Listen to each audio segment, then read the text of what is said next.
10 circular road से रात में किसकी आज्ञा से किसने अनुमति प्रदान किया कि वहां से पेड़ पौधे ले जाए जाने का मीडिया फुटेज आया है।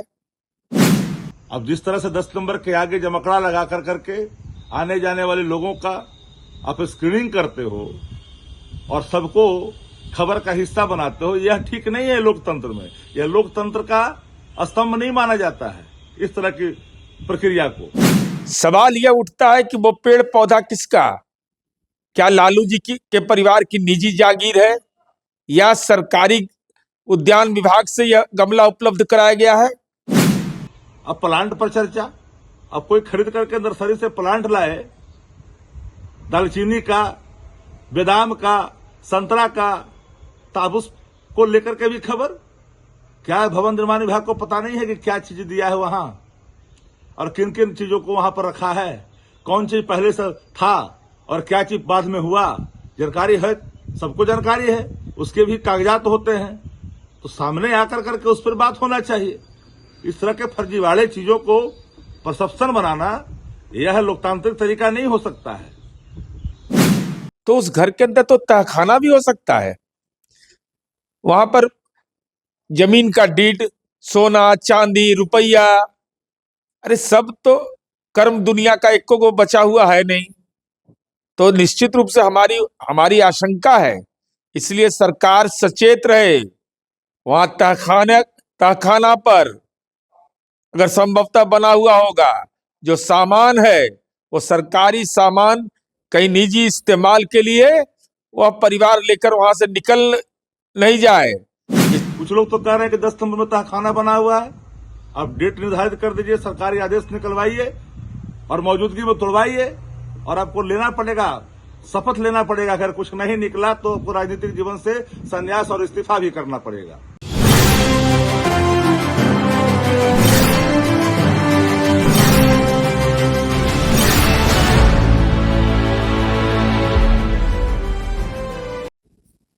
प्रतिपक्ष के नेता माननीय राबड़ी देवी, जिनका पूरा परिवार अनुपस्थित है, 10 सर्कुलर रोड से रात में किसकी आज्ञा से किसने अनुमति प्रदान किया कि वहां से पेड़ पौधे ले जाए जाने का मीडिया फुटेज आया है। सवाल यह उठता है कि वो पेड़ पौधा किसका, क्या लालू जी के परिवार की निजी जागीर है या सरकारी उद्यान विभाग से यह गमला उपलब्ध कराया गया है। साथ ही साथ हमको आशंका है कि जब घर का अभिभावक नहीं यहाँ है, आज्ञा किसने दिया यह पता नहीं चल पा रहा है, तो उस घर के अंदर तो तहखाना भी हो सकता है। वहां पर जमीन का डीड, सोना चांदी रुपया, अरे सब तो कर्म दुनिया का एको को बचा हुआ है नहीं। तो निश्चित रूप से हमारी आशंका है, इसलिए सरकार सचेत रहे। वहां तहखाना पर अगर संभवतः बना हुआ होगा, जो सामान है वो सरकारी सामान कहीं निजी इस्तेमाल के लिए वह परिवार लेकर वहां से निकल नहीं जाए। इस पर कड़ी निगरानी रखनी चाहिए और बगैर अनुमति के और सक्षम विभाग को यह अधिकार प्राप्त है कि आप उस संबंध में पूरी सूची अद्यतन रखिए कि कौन कौन सरकारी संसाधन वहां इस्तेमाल किया गया है। नहीं तो हमारी आशंका है कि तहखाना में भी हो सकता है, साथ ही साथ वहां पंखा है, वहां रेगुलेटर है, लैट्रिन है, उसका टोटी है, साथ ही साथ पाइप है। तो ऐसा नहीं हो कि सब उखाड़ करके लोग लेके निकल जाए। अब बाद में माथा मत पीटिए, बल्कि कानून के अनुसार सक्षम कार्रवाई होना चाहिए, आम और खास के लिए अलग अलग नहीं। कुछ लोगों ने ठान लिया है, उसमें संस्थानें भी शामिल है, कि लालू प्रसाद जी को जितना बदनाम करो हमारी राजनीति जो है निखरेगी। बिहार के लोग भी समझते हैं इन बातों को। पूर्व मुख्यमंत्री हैं श्रीमती राबड़ी देवी जी, विभाजित बिहार के भी, एकीकृत बिहार के भी। आदरणीय लालू प्रसाद जी बिहार के पूर्व मुख्यमंत्री हैं, भारत सरकार के मंत्री हैं। मैडम श्रीमती राबड़ी देवी जी सदन के सदस्य हैं, इंटाइटिल हैं, आवास में रह रहे हैं। उसको लेकर करके हाय तौबा मचाई जा रही है। पूरे तौर पर एक खबरें बनाई जा रही है। मुझे हैरानी होती है, आदरणीय लालू प्रसाद जी, श्रीमती राबड़ी देवी जी किस भवन में जाएंगे, निजी में जाएंगे, सरकारी में जाएंगे, इसको लेकर के आपको चिंता क्यों हो रही है? उनका निजी फैसला होगा कहां जाएंगे वो।